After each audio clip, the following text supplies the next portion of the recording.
Hi, I'm Sam Mentzer. I'm the recording instructor and studio manager at the Chattanooga Public Library's recording studio downtown on the second floor. Today, I want to talk about something that's pretty near and dear to my heart, and that's modulation in terms of audio recording.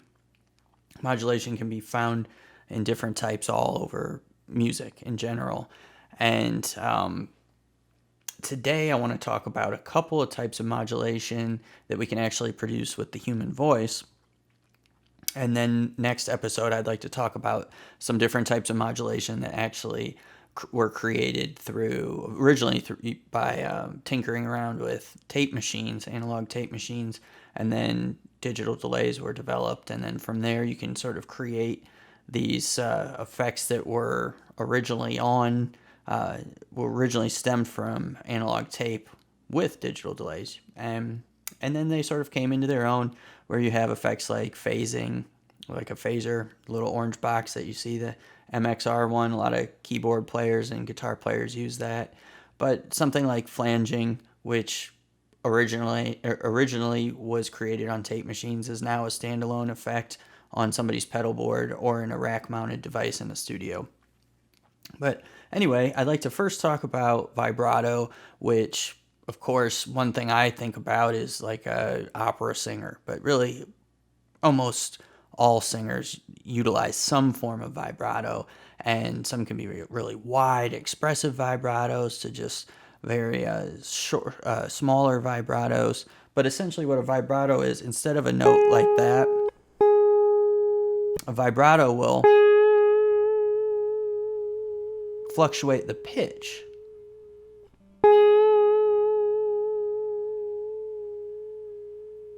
So this adds expression to notes a lot of times. I mean, it almost sounds like crying at a certain point. But one thing that's interesting about this is in the guitar world, you'll see on Fender amplifiers in particular, and I'm looking at one over there in the corner, they'll have a channel marked vibrato channel, and it's actually incorrect. It's not vibrato. It's not a fluctuation of pitch. It's actually a fluctuation of amplitude on there. So that should actually be tremolo, which we're going to look at next. But the other reverse that Leo Fender and his company did was on a Stratocaster type guitar, the whammy bar, which is also called a tremolo arm or tremolo bar, which does not produce tremolo, which is the fluctuation of amplitude, but it actually produces this fluctuation of pitch. So keep that in mind. Don't get confused. Don't follow Fender's mislabeled ways. But some of the options in the studio that you'll find for vibrato are going to be just a ton of different plugins. And if I play a regular chord, this is without any effects on it. But let's engage a vibrato. The one I'm using here is just the simple chorus vibrato, sort of a guitar pedal emulator that comes with Pro Tools. And we have this at the studio and a bunch of other great ones too. But now if you listen, you can hear every single one of those notes is now fluctuating in pitch, and it sort of gives this really immediate, almost sort of uneasy, springy sound just on that same note that I was playing earlier. Almost the same thing. So pretty cool. Now you can add that to any instrument. It doesn't have to be guitar. It could be a keyboard or whatever you play. And you could add it to a voice. Just see what that sounds like and just kind of let loose and go crazy with it. It's one of these effects that is really, there are no rules. So you're just designed to have fun. And hopefully come up with something usable. But that's all subjective anyway. The other effect that we can actually produce with our vocals is tremolo, and that's the fluctuation of amplitude, where we'll say you sing one note and then just drop the amplitude, so it's like a Well, let me just play it so I can illustrate it much better. You can hear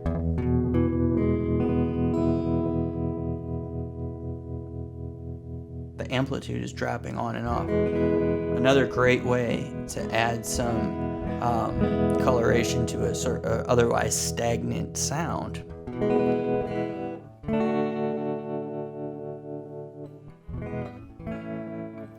So you'll hear that all the time on old CCR records.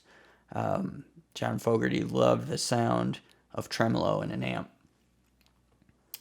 And one really cool thing, one of my favorite effects that you can add, and this actually originated on B3 organs they created, which if you ever heard a regular B3 organ, they're kind of, I mean, stagnant's the best word to describe it. It's pretty plain, it's pretty basic sounding, but you send that through a Leslie rotating speaker, and then all of a sudden you have this just infinite variation that changes up the sound.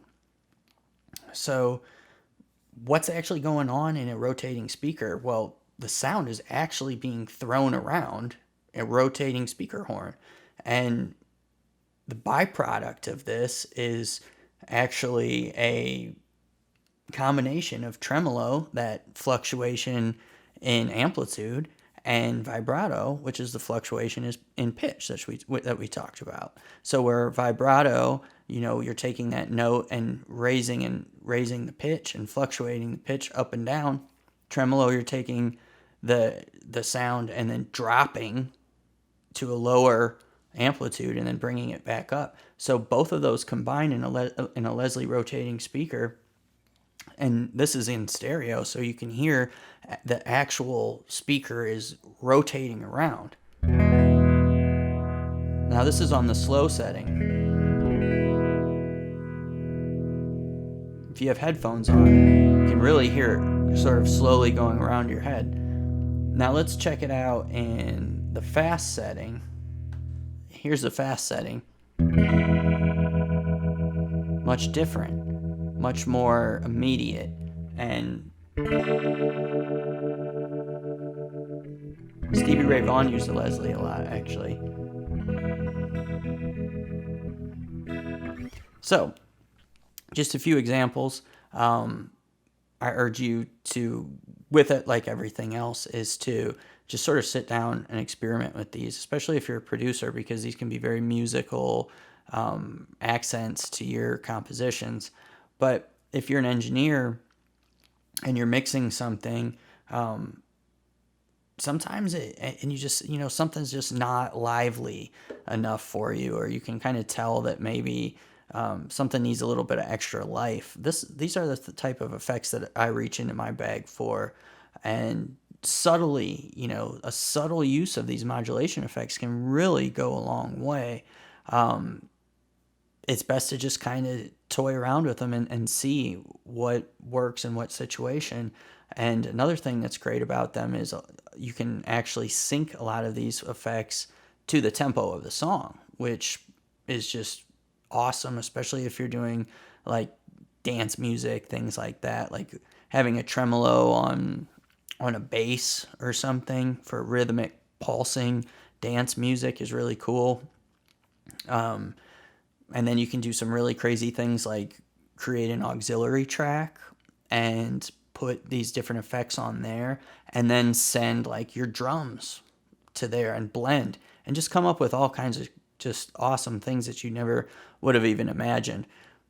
But that's the part of experimentation in the studio that is a lot of fun, and it's something that keeps me coming back for more. So next time we'll talk about the tape machine and sort of the evolution of flanging and artificial double tracking, which I talked about on a previous episode, and then chorusing, and then phasing, and phasing as far as a phaser is concerned, and what sort of makes that different than a flanger. And I'll show you some settings on if you take a digital delay, you can actually create chorusing and ADT and flanging on a digital delay itself. So if you don't have a ton of plugins at home, but you have a digital delay, you can actually get a lot more out of it than you think. But that's about it for today. I hope you enjoyed it. I hope this was something that you can learn from and hopefully experiment with. All right. See you later.